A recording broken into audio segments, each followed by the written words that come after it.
বাংলাদেশ কি সত্যিই পারমাণবিক অস্ত্র বানাতে পারে? যদি একদিন হঠাৎ সরকার ঘোষণা দেয় আমরা পারমাণবিক শক্তিধর দেশ হতে যাচ্ছি, তাহলে কি সেটা হবে শক্তির বড় প্রমাণ, নাকি শুরু হবে এক ভয়ঙ্কর সংকট? এই প্রশ্নটা যতটা রোমাঞ্চকর শোনায়, বাস্তবতা ঠিক ততটাই কঠিন এবং অস্বস্তিকর। সত্যি বলতে এই পথে হাঁটা বাংলাদেশের জন্য শুধু কঠিন না, বরং অনেক ক্ষেত্রে আত্মঘাতীও হতে পারে। প্রথমে আসি আন্তর্জাতিক আইনের কথায়।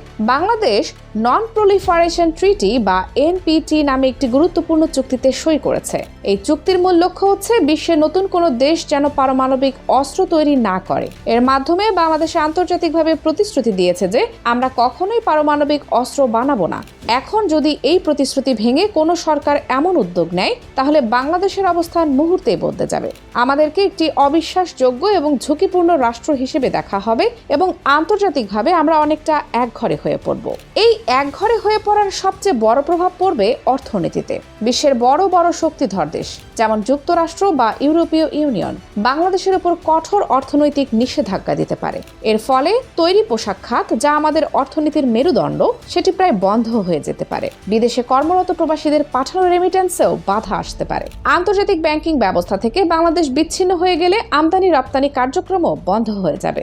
বিশ্বব্যাংক, IMF এর মতো সংস্থাগুলো তাদের ঋণ বা সহায়তা পুরোপুরি বন্ধ করে দেবে। আমরা উত্তর কোরিয়া বা ইরানের মতো দেশের দিকে তাকালেই বুঝতে পারি এই ধরনের নিষেধাজ্ঞা কতটা ভয়ঙ্কর হতে পারে। কিন্তু তাদের তুলনায় বাংলাদেশ অনেক বেশি আমদানি নির্ভর, তাই এই ধাক্কা আমরা হয়তো কয়েক সপ্তাহের বেশি সামলাতে পারবো না। এবার আসি প্রযুক্তিগত বাস্তবতায়। অনেকেই মনে করেন বাংলাদেশ যেহেতু পারমাণবিক বিদ্যুৎ কেন্দ্র তৈরি করছে, তাই বোমা বানানোও হয়তো সম্ভব। কিন্তু এই ধারণাটা পুরোপুরি সঠিক নয়। বিদ্যুৎ উৎপাদনের জন্য যে ইউরেনিয়াম ব্যবহার করা হয় সেটি কম মাত্রায় সমৃদ্ধ করা থাকে, সাধারণত 3 থেকে 5%। কিন্তু পারমাণবিক অস্ত্র বানাতে হলে ইউরেনিয়ামকে 90% বেশি সমৃদ্ধ করতে হয়। এই এনরিচমেন্ট প্রক্রিয়াটি অত্যন্ত জটিল, ব্যয়বহুল এবং প্রযুক্তিগতভাবে চ্যালেঞ্জিং। এটি করতে দরকার অত্যাধুনিক গবেষণাগার, উন্নত যন্ত্রপাতি এবং উচ্চ প্রশিক্ষিত বিজ্ঞানী, যা বাংলাদেশের জন্য এখনো অনেক দূরের ব্যাপার। এর পাশাপাশি রয়েছে আন্তর্জাতিক নজরদারি। আন্তর্জাতিক পরমাণু শক্তি সংস্থা বা IAEA নিয়মিতভাবে বিভিন্ন দেশের পারমাণবিক কার্যক্রম পর্যবেক্ষণ করে।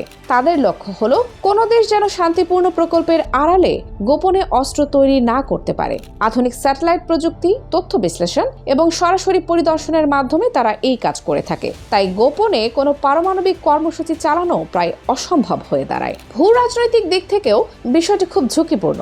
বাংলাদেশ এমন একটি অঞ্চলে অবস্থিত যেখানে ইতোমধ্যেই পারমাণবিক উত্তেজনা রয়েছে। আমাদের প্রতিবেশী ভারত ও পাকিস্তান দুটিই পারমাণবিক শক্তিধর দেশ। যদি বাংলাদেশ এই পথে হাঁটে, তাহলে আঞ্চলিক উত্তেজনা আরও বেড়ে যেতে পারে। আমাদের দেশের মূল নীতি হলো সবার সাথে বন্ধুত্ব, কারো সাথে বৈরিতা নয়। এই নীতির কারণে বাংলাদেশ আন্তর্জাতিকভাবে একটি শান্তিপূর্ণ ও দায়িত্বশীল দেশ হিসেবে পরিচিত।